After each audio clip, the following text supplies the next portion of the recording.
Kaabah. Yang keduanya ialah Masjid Al-Aqsa.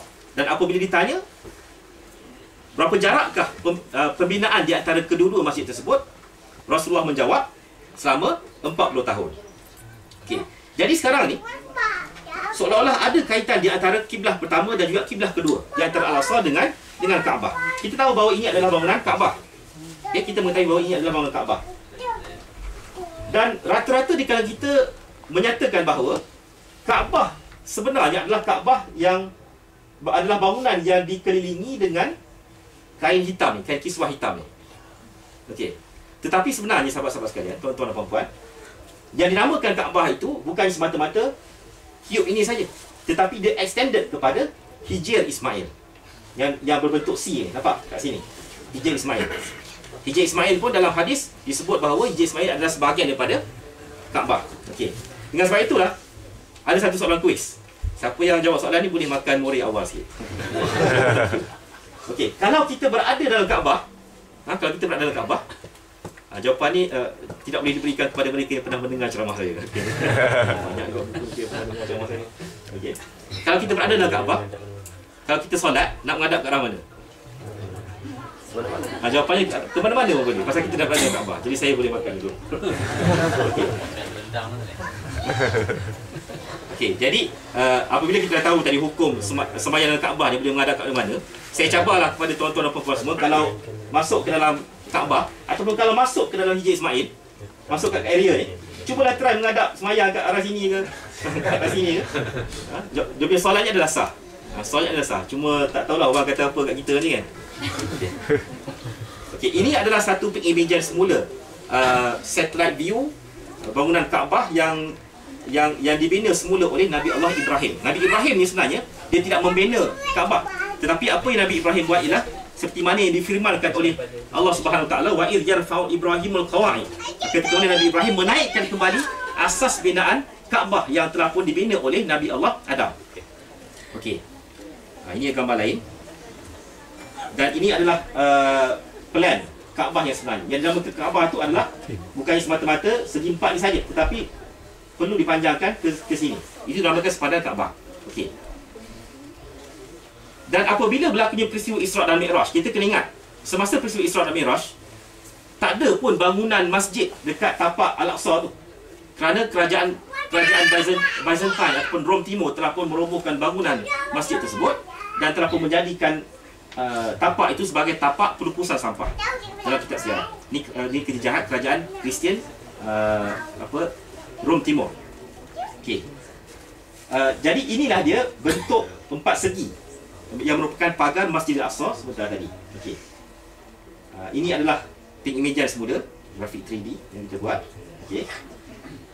Yang di atas ni adalah gambar Kaabah yang dibina semasa zaman Nabi Ibrahim, yang mana semasa zaman Nabi Ibrahim Hijr Ismail termasuk di dalam Kaabah.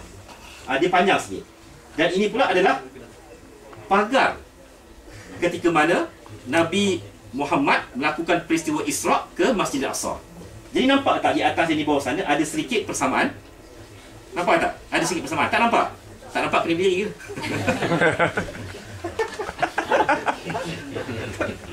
Okey, kalau tak nampak ni mungkin boleh nampak. Di sebelah kiri ini adalah enclave Al-Aqsa, pagar Al-Aqsa, dan di sebelah kanan itu adalah pagar Kaabah. Kalau kita tarik dia punya plannya ke arah Al-Aqsa, kita dapati bahawa dia punya panjangnya adalah sejajar. Saya tak kata panjangnya sama, pasal Kaabah ni dia lebih kecil, tapi panjangnya adalah sejajar. Dan ini memberi faham kepada kita bahawa sudutnya adalah sama dan desainnya adalah sama. Jadi hebat tak? Hebat tak?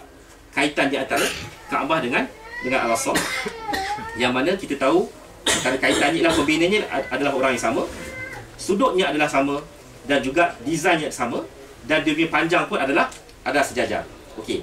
Tidak cukup dengan itu, sahabat-sahabat sekalian. Okey, saya nak skip kat sini ya.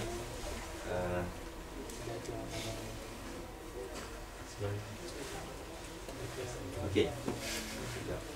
Apa lagi kaitan di antara Kaabah dan juga Al-Aqsa? Kaitan di antara kiblah pertama dan kiblah kedua. Kita mengetahui bahawa ini adalah Qubatus Sakhrah, dan ini adalah apa yang kita panggil sebagai Masjid Aqsa. Yang kita kata inilah sebenarnya bangunan Masjid Aqsa yang of course dia menghadap ke arah mana? Ke arah kiblat kedua, iaitu ke arah Kaabah. Hebatnya Nabi Allah Adam membina kedua-dua masjid ini ialah kalau kita perbesarkan kedua-dua bangunan ni, kita perhatikan hebatnya kiblat pertama itu menghadap ke arah kiblat kedua itu menghadap ke arah kiblat pertama. Kiblat pertama menghadap ke arah kiblat kedua.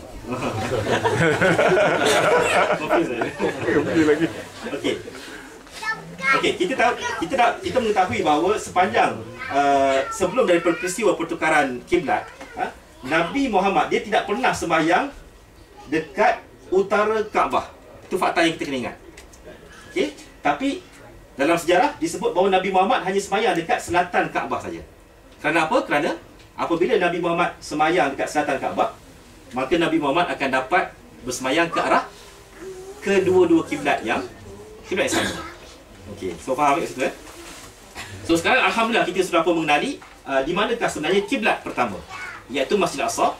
Yang mana apabila disebut Masjid Al-Aqsa, kita jangan faham bahawa ini saja bangunan Masjid Al-Aqsa. Itu satu pemahaman yang salah. Kita jangan kata juga bahawa ini adalah bukan Al-Aqsa. Itu pun adalah salah. Kerana apa? Kerana kita dah tahu tadi bahawa rukun masjid, dia tidak semestinya masjid itu perlu berada di dalam satu bangunan. Dia boleh berada dalam satu padang yang lapang.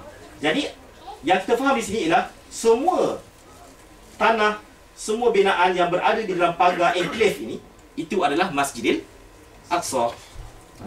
In fact, di dalam Masjidil Aqsa ni terdapat berpuluh-puluh lagi masjid.